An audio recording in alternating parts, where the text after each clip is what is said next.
بسم اللہ الرحمن الرحیم۔ السلام علیکم ناظرین، امید ہے آپ سب خیر و عافیت سے ہوں گے۔ آج ہم ایک نئے موضوع کے ساتھ آپ کے سامنے حاضر ہوئے ہیں۔ اللہ سے گزارش ہے کہ اس موضوع کو صحیح بیان کرنے کی توفیق نصیب فرمائیں۔ تو چلے آئیے اپنے موضوع کو سٹارٹ کرتے ہیں۔ تو آج کے جو اس ویڈیو کا ٹاپک ہے وہ بیسیکلی ہمارے پاس ہوا ہے۔ ہوا کی کتنی قسمیں ہیں، اس کو ہم شرعی روح کے حوالے سے بھی ڈسکس کریں گے انشاءاللہ، اور سائنٹیفک روح کے حوالے سے بھی ڈسکس کر لیں گے، کیونکہ آپ نے بہت لوگوں کو سنا ہوگا یہ سائنس جو ہے یہ بیسیکلی یہ دین اسلام ہے۔ یہ جو قرآن میں جو باتیں ہیں ان کو دنیاوی چیزوں کے ساتھ لنک کر کے تو ایک نئے انوینشنز سائنس کہتی ہے، نیو انوینشنز ہوئی۔ تو اس لیے جو شریعت ہے ہماری اور جو سائنس ہے یہ دونوں آپس میں ملے ہوئے ہیں۔ تو انشاءاللہ ہم شرعی روح کے حوالے سے بھی ہوا کی قسموں کو دیکھیں گے اور سائنس کے حوالے سے بھی۔ تو چلے یہ سٹارٹ کرتے ہیں۔ ایک مرتبہ حضرت عبداللہ بن عمر رضی اللہ تعالیٰ عنہ، جو کہ حضرت عمر بن خطاب رضی اللہ تعالیٰ عنہ کے صاحبزادے تھے، انہوں نے ایک مرتبہ فرمایا کہ ہوا کی 8 قسمیں ہیں۔ ہوا کی 8 قسمیں ہیں، ان میں سے 4 نعمتوں سے بھرپور قسمیں ہیں، 2 قسمیں خشک ہوائیں ہیں اور 2 قسمیں ہمارے لیے ہیں۔ یعنی انہوں نے ہوا کی جو 8 قسمیں ہیں ان کو 3 کیٹیگریز میں ڈیوائڈ کیا۔ ایک تو وہ کہ جن کو تو ہم اپنے آنکھوں سے نہیں دیکھ سکتے، وہ تو نعمتیں ہیں، نعمتوں سے بھرپور ہوائیں ہیں، اور ان میں سے جو باقی 2 ہیں، ایک کیٹیگری ہمارے پاس، ایک کیٹیگری میں 4 ہوائیں ہیں، دوسری کیٹیگری میں 2 ہیں، اور تیسری کیٹیگری میں 2 ہوائیں ہیں۔ تو جو 4 ہواؤں کی کیٹیگری ہے ان کو تو ہم نہیں دیکھ سکتے، وہ تو نعمتوں سے بھرپور ہوائیں ہیں۔ جو 2 کیٹیگری ہے، جو دوسری کیٹیگری ہے جن میں 2 ہوائیں آتی ہیں، وہ خشک ہوائیں ہیں۔ یعنی اسی ارشاد کے اگر ہم اگلے حصے میں جائیں گے تو ہمیں پتہ چلے گا کہ یہ جو 2 خشک ہوائیں ہیں یہ ہمارے پاس عذاب والی ہوائیں آتی ہیں، اور جو باقی ایک کیٹیگری، تیسری کیٹیگری رہ گئی ہے، وہ ہوا ہمارے لیے ہوائیں ہیں۔ ان ہواؤں کو جو ہمارے لیے جو ہواؤں کی 2 قسم ہے، اس کو سائنس کی روح سے دیکھا جائے تو یہ ہمارے پاس ایک میری ٹائم ایئرس، جنہیں سائنسدان میری ٹائم ایئرس کہتے ہیں، وہ ہیں، اور دوسری ہمارے پاس کانٹیننٹل ایئرس، جسے سائنسدان کیا کانٹیننٹل ایئرس کہتے ہیں، جو کہ کانٹیننٹس پہ جو 7 بر اعظم ہیں ان پہ بہتی ہے، یعنی خشکی پہ جو بہنے والی ہوائیں ہیں اسے کانٹیننٹل ایئرس کہتے ہیں۔ اور جو ہمارے پاس میری ٹائم ایئرس ہیں یہ میرین آبجیکٹس پہ، یعنی میرین آبجیکٹس میں کیا آتی ہیں، ہمارے پاس ایکوا ریسورسز یعنی پانی کے جو ذخیرے ہیں، سمندر ہو گئے، دریائیں ہو گئی، جھیل ہو گئے، تو یہ سارے ہمارے پاس ان پہ جو ہوائیں بہتی ہیں انہیں میری ٹائم ایئرس کہتے ہیں۔ تو ابھی خود اندازہ لگائیں کہ سائنسدانوں نے ابھی کہا ہے کہ ہوا کی 2 قسمیں ہیں، اور شریعت ہمیں تقریباً 1400 سال پہلے، 14 نہیں تو 1300 سال پہلے یہ ہم کہہ چکی ہے کہ ہمارے پاس ہواؤں کی 2 قسمیں ہیں۔ تو یہ ہمارے پاس یعنی شریعت اور سائنس ہمارے پاس ملتی ہیں۔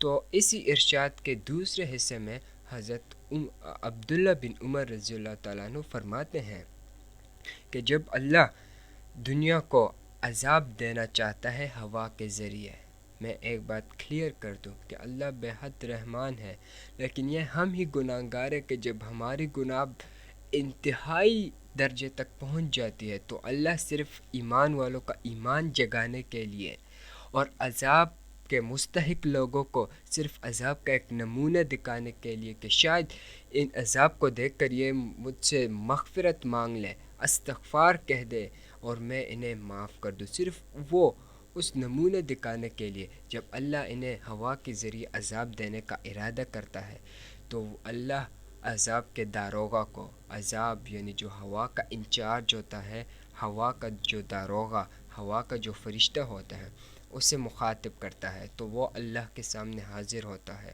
اور کہتا ہے کہ اے اللہ اگر تیرا حکم ہو تو میں ان عذاب والی ہواؤں کو، یعنی دوسری کیٹیگری کی جو ہوائیں ہیں، ڈرائی ایئرز جو ہیں اس کو اور جو اس زمین پہ بہنے والی ہوائیں ہیں ان دونوں کو میں آپس میں ملا دوں؟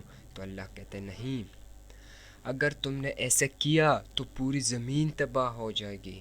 اس سے تو ہمیں ایک یہ بات پتہ چلتی ہے کہ اللہ کی ذات کتنی قدرت والی، کہ ایسی ہوائیں صرف پیدا کی ہیں کہ جو پوری زمین کو ختم کر سکتی ہے۔ اللہ کہتے نہیں، بس صرف انگوٹھی جتنا اس میں سوراخ کر دو، ان دونوں ہواؤں کو ملانے کے لیے ان میں سوراخ کر دو۔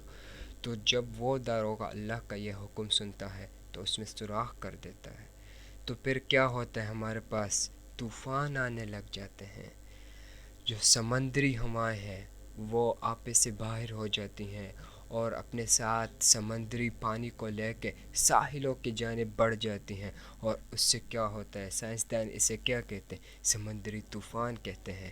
سمندر کے اندر کشتیاں ڈوب جاتی ہیں، ساحلی سمندر آدھے تباہ ہو جاتے ہیں، اور خشکی پہ کیا ہوتا ہے؟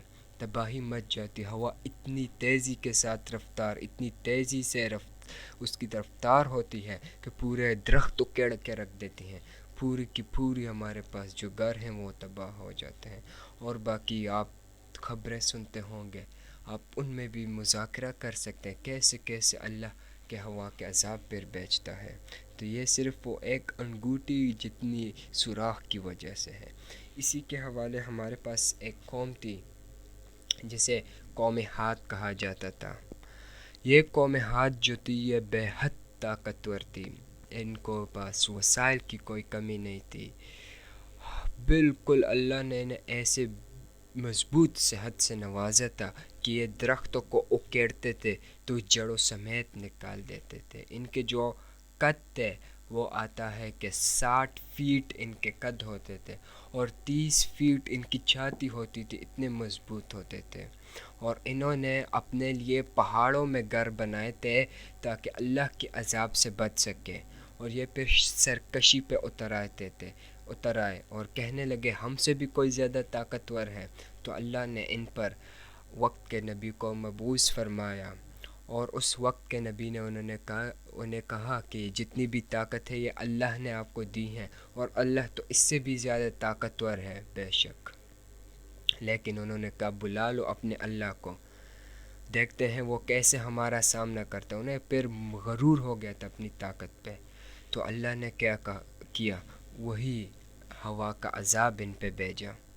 ان کو اس ہوا کے عذاب نے ان کو اپنے گھروں سے نکال دیا تھا۔